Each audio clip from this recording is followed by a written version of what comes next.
सुप्रभात विद्यार्थियों आप सबका स्वागत है आपके अपने YouTube चैनल हिंदी कनासीज NCERT and RBSE for Medhavi Kaushik. विद्यार्थियों, मेरा नाम मेधावी कौशिक है और मैं आपको हिंदी पढ़ा रहा हूँ। आज कक्षा 9 पाठ नंबर 7 पद। और ये कौन सा है विद्यार्थियों? Course B. और कोर्स बी की कौन सी किताब है? शपथ। शपथ जो किताब है उसका जो पाठ नंबर 7 है वो कौन सा है विद्यार्थियों? पद। और पद के अंदर जो है वो पद कितने लिखे हैं? आपके कवि हैं वेददास जी। जो वेददास कवि हैं उसके क्या है आपके सेवा के कुछ पद लिखे हुए हैं। देखिए विद्यार्थियों, वेददास जो कवि है उन्होंने भी समाज की भलाई के, समाज के विकास के लिए और भगवान की भक्ति की ओर ध्यान दिया। भक्ति का के कवि हैं और राम की भक्ति करते थे और भगवान संसार के अंदर राम नाम की महिमा को बताने के लिए उन्होंने दोहे लिखे। उनकी कोई किताबें हैं, उन्हीं किताबों में से कुछ दोहे आपके सिलेबस में, कुछ क्या 2 दोहे आपके सिलेबस में लगे हुए हैं। अब देखिए विद्यार्थियों, मैं उन दोहों की व्याख्या कराऊंगा। सबसे पहले तो विद्यार्थियों आपको ये व्याख्या इसलिए समझ में आनी चाहिए जिससे जो है वो आपको पता है कि इन व्याख्याओं में से प्रश्न आते हैं। जब तक आपको पद्यांश की व्याख्या समझ में नहीं आएगी तब तक आप पेपर में प्रश्न को सोल्व नहीं कर पाएंगे। इसलिए विद्यार्थियों, पद्यांश को समझने के लिए सबसे महत्वपूर्ण बात यह है विद्यार्थियों कि आप एक एक शब्द का अर्थ समझ लीजिए। जब आप एक एक शब्द का अर्थ समझ लेंगे उसके बाद में क्या है, आपको जो है वो कहीं भी किसी प्रकार की समस्या नहीं आएगी। जैसे ये है, अब कैसे छूटे राम नाम रट नागी, प्रभु जी तुम चंदन हम पानी, जाकी अंग अंग बात समानी। इस प्रकार से इनके एक शब्दों का समझ लीजिए। हालांकि दोहे के अंदर जो है वो 6 चरण है। चरण का मतलब होता है विद्यार्थियों पंक्ति। चरण का मतलब होता है पंक्ति। 6 पंक्तियों का दोहा है। उसमें से जो पहली जो पंक्तियां है उसको मैं आप समझाऊंगा विद्यार्थियों। और मुझे उम्मीद है कि जो भी विद्यार्थी मेरे द्वारा तैयार की वीडियो देखेंगे उन्हें जो है वो इन पंक्तियों का समझ में आ जाएगा। विद्यार्थियों, अगर मेरे द्वारा बनाई वीडियो को पसंद आए तो इसे ज़्यादा लाइक कीजिए, कमेंट कीजिए, शेयर कीजिए विद्यार्थियों, और खूब मन लगाकर पढ़िए। मुझे उम्मीद है आप घर पे होंगे, स्वस्थ होंगे, आपका अध्यापन का चल रहा है, अच्छी से चल रहा है। जैसा कि बताया, मेरा नाम मेधावी कौशिक है। तो देखिए विद्यार्थियों, अब हम कर रहे हैं कोर्स क्लास 9 विषय हिंदी।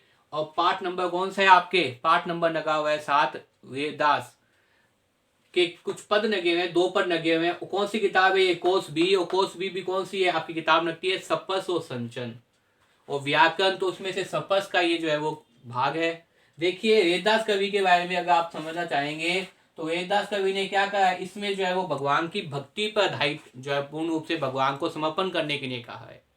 पूर्ण रूप से भगवान की भक्ति करने का प्रयास किया है और संसार के अंदर भक्ति को उदय करने का, भक्ति की शुरुआत करने की। ये दास कवि वही है जो मीरा के आद्य गुरु भी थे। मीराबाई भी एक भक्त कवित्री थी। उनके गुरु का नाम भी क्या है? वेददास है। और ये जाति के चमार थे विद्यार्थियों। और इन्होंने क्या किया है भाई? अवधि भाषा, राजस्थानी भाषा, खड़ी बोली के अंदर क्या किया है? अपने जो है वो काव्य रचना की है। तो देखिए विद्यार्थियों, सबसे पहले जब भी आपके सामने कोई दोहा है तो आप उस दोहे के एक एक शब्दों का समझ लीजिए। जैसे अब कैसे छूटे। छूटे का मतलब क्या होता है? छूटना। राम नाम की रट। रट का मतलब होता है बार बार किसी चीज को बोलना। नागी का मतलब होता है नगना। प्रभु। प्रभु का मतलब यहाँ पे क्या है? परमात्मा से लेंगे, आप कह सकते हैं ईश्वर से ले सकते हैं, परमात्मा जो परम परमात्मा है। तुम चंदन। चंदन सुगंध, चंदन की सुगंध होती है। हम पानी। पानी का मतलब पता ही है जल। जाकी का मतलब जिसके। अंग। अंग का मतलब होता है विद्यार्थियों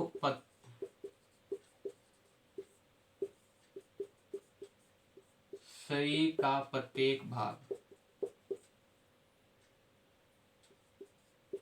जिसके शरीर का प्रत्येक भाग। बांस का मतलब होता है सुगंध। समानी का मतलब होता है समाना। अब देखिए विद्यार्थियों,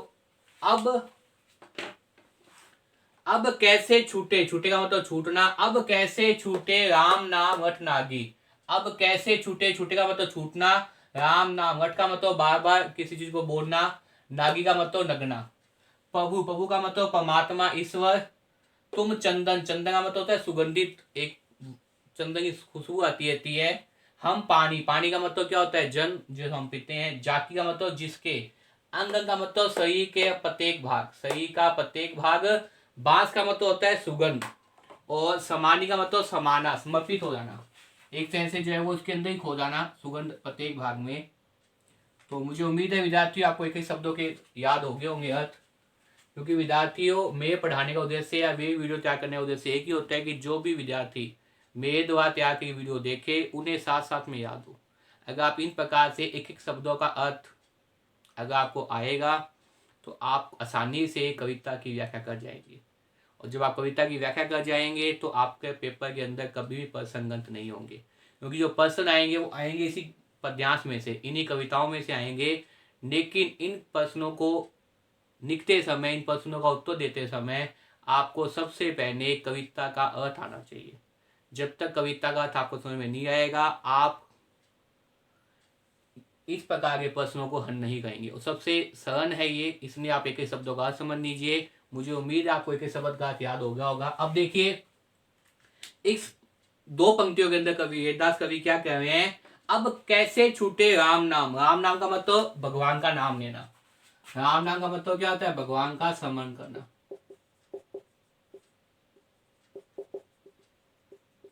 भगवान का स्मरण करना, भगवान को याद करना। तो इसमें वेददास जी कवि क्या कह रहे हैं कि अब कैसे छूटे राम नाम की रट नागी, कि हमने तो एक बार जो है वो राम नाम भगवान का नाम लेने की जो रट है, बार बार जो भगवान का नाम लेने का जो उच्चारण करने के जो हमारी क्षमता है वो हमारा ध्यान भगवान में लग गया है। कहने का अभिप्राय ये है विद्यार्थियों कि हमारा पूर्ण समर्पण किसके प्रति हो गया है, ईश्वर के प्रति हो गया है, राम के प्रति हो गया है। हम बार बार जो है भगवान का भगवान का नाम ले। भगवान का नाम कब लिया जाता है विद्यार्थियों, भजन कीर्तन के अंदर। जब भी कहीं किसी के घर में भजन कीर्तन होता है तो बार बार वो किसका नाम लेता है, भगवान का नाम लेता है। भगवान का नाम लेने के कीर्तन करते हैं, लोग उस बात को बार बार भजन करते हैं। तो यहाँ इस तरह से कीर्तन की महिमा, भजन की महिमा ही बता रहे हैं भक्ति के अंदर कि अगर आपने अच्छी भक्ति करनी है, सच्ची भक्ति करनी है तो आप भजन भी कीजिए, बार बार भगवान के नाम का उच्चारण कीजिए। उससे क्या है, आपका मन क्या होगा, स्वच्छ होगा। और अगर मन स्वच्छ होगा तो आपका ध्यान किस में लगेगा, भक्ति में लगेगा। आप आराध्य के प्रति भक्ति करेंगे तो भक्ति से क्या है, आपको मोक्ष प्राप्त हो जाएगा। तो इसलिए वेददास कवि क्या कहते हैं, देखिए अब कैसे छूटे राम नाम रट नागिया। अब हमें जो है वो छूटने का मतलब अलग होना, छूट जाना। अब हमसे कैसे ये बात छूटेगी, जब हम पूर्ण रूप से क्या है, राम नाम के प्रति समर्पित हो गए। बार बार भजन कीर्तन के अंदर बार बार भगवान को याद करते हैं, राम नाम लेते हैं, तो अब ये चीज हमें नहीं छूटेगी। और ये जो राम नाम की महिमा है, ये जो राम नाम बार बार हम कहते रहते हैं, भजन करते रहते हैं, कीर्तन करते रहते हैं, ये ठीक उसी प्रकार से जिस प्रकार से आगे उदाहरण दे रहा है। क्या उदाहरण दे रहा है, प्रभु जी तुम चंदन हम पानी, तो तुम तो चंदन हो और हम पानी है। जैसे चंदन को अगर आप पानी में मिला देंगे तो उसकी जो सुगंध है वो पानी के प्रत्येक भाग में पहुंच जाएगी, पानी के प्रत्येक कण में पहुंच जाएगी। उसी प्रकार से राम नाम की जो महिमा है वो हमारे शरीर के प्रत्येक अंग में दिखाई दे रही है, प्रत्येक ओम में दिखाई दे रही है। इसलिए हम बार बार क्या कर रहे हैं, राम नाम कर रहे हैं, भजन कर रहे हैं, कीर्तन कर रहे हैं, भगवान को याद कर रहे हैं।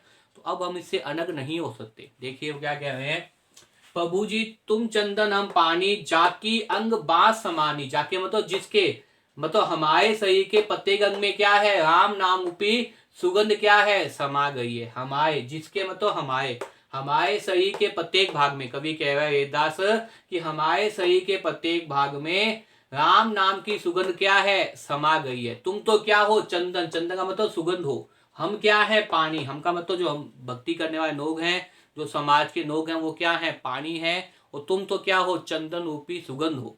जैसे सुगंध एक बार जब पानी में आ जाती है उसे आप वापस नहीं निकाल सकते पानी में से, उसी प्रकार हमारे शरीर के प्रत्येक भाग में क्या दिखाई दे रहा है, अंग में क्या है, इस प्रकार की सुगंध दिखाई दे रही है। इसलिए वो क्या कहते हैं, अब कैसे छूटे राम नाम मठ नागी, प्रभु जी तुम चंदन हम पानी, जाकी अंगन बा समानी।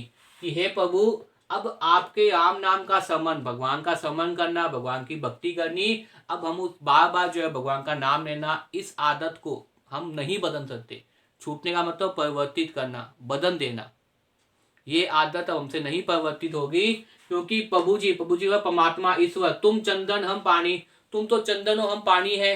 जिस प्रकार से एक बार चंदन की सुगंध क्या पानी में मिल जाती है, उसे फिर अलग नहीं किया जाता, उसी प्रकार से हमारे शरीर के प्रत्येक भाग में क्या है, तुम्हारी चंदनोपी सुगंध समाई हुई है, तुम्हारी चंदनोपी सुगंध दिखाई दे रही है। इसलिए वो क्या करें, अब कैसे छूटे राम नाम की रटनागी, प्रभु जी तुम चंदन हम पानी, जाकी अंग अंग बस समानी। मतलब हमारे शरीर के प्रत्येक भाग में क्या है, राम नाम का सुगंध लगी हुई है, इसलिए क्या है, हम राम नाम की महिमा को गाते रहते हैं। अब देखिए विद्यार्थियों, इन दो पंक्तियों की बात की जाए तो इस दो पंक्तियों के अंदर अगर विशेष के रूप में देखें तो इस तो क्या किया गया है, राम नाम की महिमा को बताया गया है। किसकी महिमा को बताया गया है, राम नाम की महिमा को, राम नाम की महिमा को बताया गया है।